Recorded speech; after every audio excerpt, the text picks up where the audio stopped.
भारतीय क्रिकेटर मोहम्मद शमी को लेकर बड़ी खबर सामने आ रही है। मोहम्मद शमी पूरे आईपीएल के सीजन से बाहर हो गए हैं। पीटीआई के सूत्रों से खबर निकल कर आई है। 19 नवंबर को वर्ल्ड कप का फाइनल खेला गया था। उसमें मोहम्मद शमी लास्ट इंटरनेशनल मुकाबला खेले थे। उसके बाद से मोहम्मद शमी लगातार अपनी टखने की चोट के चलते बाहर है और ये बहुत बड़ी खबर है कि आईपीएल जो पूरा सीजन होना है, अगले महीने स्टार्ट होना है, उससे मोहम्मद शमी बाहर हो गए। गुजरात टाइटंस के सीईओ अरविंद सिंह ने भी कुछ वक्त पहले न्यूज 18 को दिए इंटरव्यू में मोहम्मद शमी को अपनी टीम का सबसे अहम खिलाड़ी बताया था। गुजरात टाइटंस के सीईओ ने यह भी खुलासा किया था कि मोहम्मद शमी को ट्रेड करने के लिए दूसरी फ्रेंचाइजी ने भी उन्हें अप्रोच किया था। हार्दिक पांड्या की ट्रेडिंग से कि हमें जानकारी मिली है एज पर माई नॉलेज कि आपके ही टीम के मोहम्मद शमी, में नाम ले रहा हूं, मोहम्मद शमी को भी किसी टीम ने कोशिश की है। ये हमारी जानकारी, हमारे सूत्र कह रहे हैं। नहीं, देखो, किसी भी फ्रेंचाइज को हक बनता है कि वो अपनी टीम को और मजबूत करने के लिए अच्छे प्लेयर्स लें। मोहम्मद शमी ने जिस तरह की परफॉर्मेंस हमारी टीम के लिए, पर्पल कैप होल्डर थे पिछले सीजन में, वो बहुत ही अहम हिस्सा है हमारी टीम के। वो वर्ल्ड कप में आपने देखा जिस तरह से उन्होंने परफॉर्मेंस किया है, तो कोई भी टीम चाहेगी भी मोहम्मद शमी जैसा बॉलर उनकी टीम में आए। जो गलत बात यह है कि जब कुछ फ्रेंचाइजी जो हैं वो डायरेक्टली प्लेयर को अप्रोच करें। एक बीसीसीआई ने एक प्रोसीजर बनाया हुआ है कि किस तरह से ट्रेड होता है, किस तरह से ये एक्सप्रेशन ऑफ इंटरेस्ट होती है, बीसीसीआई के पास जाती है, जो फ्रेंचाइज से वो शेयर करती है, फिर फ्रेंचाइज डिसाइड करती है कि वो ट्रेड के बारे में बात करना चाहते हैं, नहीं करना चाहते हैं। तो मेरे हिसाब में ये गलत है। किसी प्लेयर के पास, कोई भी फ्रेंचाइज हो, किसी प्लेयर के पास डायरेक्टली जाना या कोचिंग स्टाफ के पास डायरेक्टली जाना और बात करना ट्रेड के बारे में, वो गलत है। ये आपको जो पता चला, क्योंकि एक प्रोसीजर है बना हुआ, फॉर्मेट होता है ना हर एक चीज का, तो डायरेक्ट कोचिंग स्टाफ को आप अप्रोच किया गया, आपकी नॉलेज में बाद में आई बात क्या था? नॉलेज में बाद में आई बात, ऑब्वियसली हमारा सिस्टम, जो हमारे सिस्टम्स एंड प्रोसेसेस हैं, तो बात ऑफ कोर्स ये बात छुप तो सकती नहीं है eventually, because franchise eventually decide करेगी वो ट्रेड होना है नहीं होना है। और वो प्रोसेस जैसे मैं बता रहा हूं कि वो बीसीसीआई ने सेटअप किया हुआ है, तो बात तो खुलनी थी किसी भी तरह से, चाहे ऐसे या वैसे, बात तो खुलनी थी।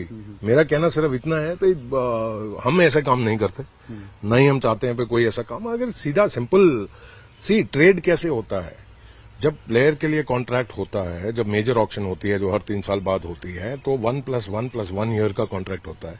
इन तीनों साल में फ्रेंचाइज के पास राइट है भाई वो एक्सटेंड करें, वो अगले साल के लिए, उससे अगले साल के लिए 3 साल पूरे रखें, या 1 साल के लिए रखें, या 2 साल के लिए रखें, या 3 साल के लिए रखें। किसी प्लेयर को दूसरी टीम्स अप्रोच कर सकती हैं फ्रेंचाइज को ट्रेड के लिए, ये है, रूल्स के अंदर है, बट उसका प्रोसेस जो है दैट इज बीसीसीआई के बिना नहीं हो सकता।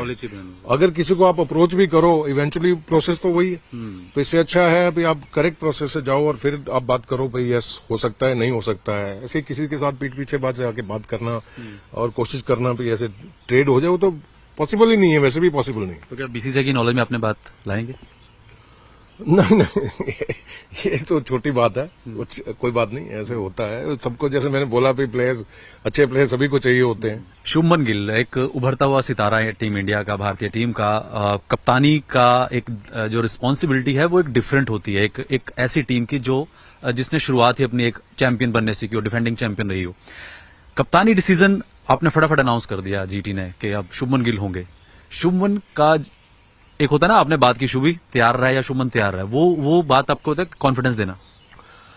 देखो, एक बात मैं आपको बता सकता हूं कि गुजरात टाइटंस में हम जो भी करते हैं, चाहे वो ऑन फील्ड है चाहे वो ऑफ फील्ड है, हम शॉर्ट टर्म मेजर्स कभी भी नहीं करते।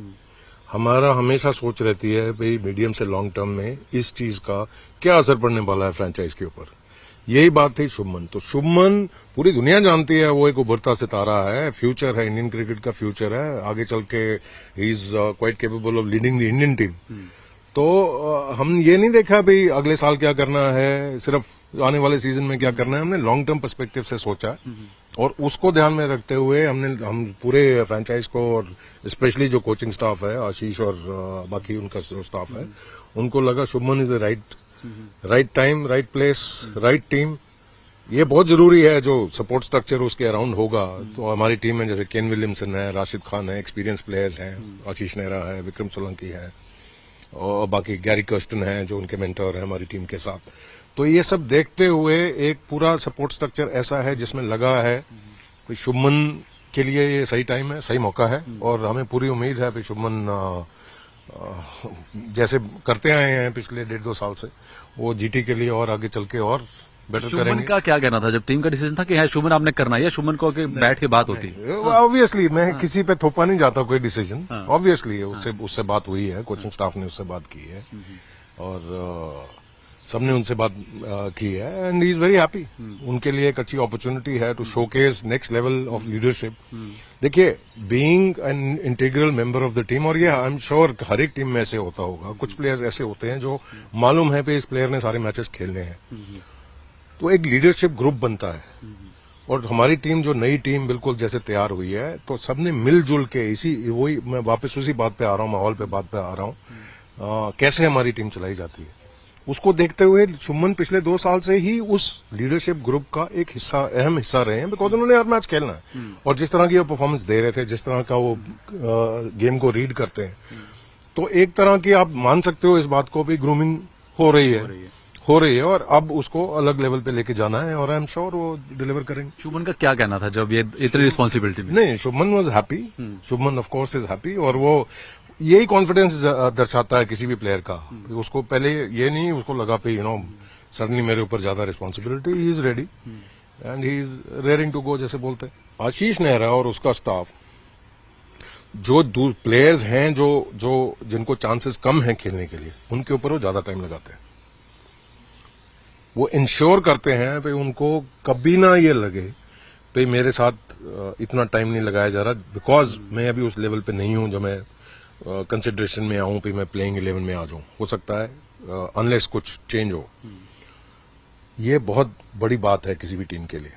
जितना टाइम ये हमारा कोचिंग स्टाफ इन प्लेयर्स पे लगाता है, यंग प्लेयर्स पे, अपकमिंग प्लेयर्स पे, जो अभी पॉसिबली प्लेइंग 11 में नहीं आ सकते, लेकिन पूरा सीजन हमारे साथ रह के। एक एग्जांपल मैं आपको देता हूं, मोहित शर्मा। सबने माना कि उनका करियर खत्म हो गया हमारे साथ, मतलब एक प्लेयर जिसने इंटरनेशनल क्रिकेट खेला हुआ था, वो हमारे साथ नेट बॉलर थे 2022 में। 2023 में इस सीजन में आपने देखा उनको हमने ऑक्शन में लिया। मतलब एक इंटरनेशनल प्लेयर के लिए आके एक नेट बॉलर बनना एक फ्रेंचाइज के साथ, पूरा सीजन हमारे साथ उन्होंने काटा 2022 का, पूरा साल हमारे साथ टच में रहे। कोचिंग स्टाफ ने उनको पूरा नजरिया रखा उनके ऊपर, और ऑक्शन में हमने उनको लिया और आपकी उनकी परफॉर्मेंस देखो पिछले साल कैसी रही। ये दर्शाता है इन्वॉल्वमेंट, और इससे बड़ा एग्जाम्पल आपको आशीष नेहरा का मैं दे नहीं सकता। इसी तरह से आप प्लेयर्स देखो, पहले साल में किसने हमें मौका दिया था? कौन कहता था? कोई भी जो क्रिकेट पंडित थे सभी बोलते थे कोई चांस नहीं है इस टीम का। इसलिए हम टीम तैयार करते हैं। हमारे लिए नेम्स इतने ज्यादा इंपॉर्टेंट नहीं, हमारे लिए कैपेबिलिटी और परफॉर्मेंस ज्यादा इंपॉर्टेंट रखती है, वो भी एज अ टीम। वो ज्यादा हम उस पर ध्यान रखते हैं एंड दैट स्टेम्स फ्रॉम जो आशीष नेहरा और उनके बाकी कोचिंग स्टाफ जिस तरह से इस टीम को चलाते हैं, जिस तरह से उस माहौल को क्रिएट करके, जहां एक प्लेयर अपने से बढ़ चढ़ के अपना देना चाहता है परफॉर्मेंस ग्राउंड पे, उसके लिए फख्र की बात है कि मैं इस टीम के लिए खेल रहा हूं। उस तरह का माहौल हम बना के रखते हैं और आगे भी कोशिश रहेगी कि इसी तरह से रहे, और इसमें सबसे बड़ा हाथ आशीष नेहरा का है।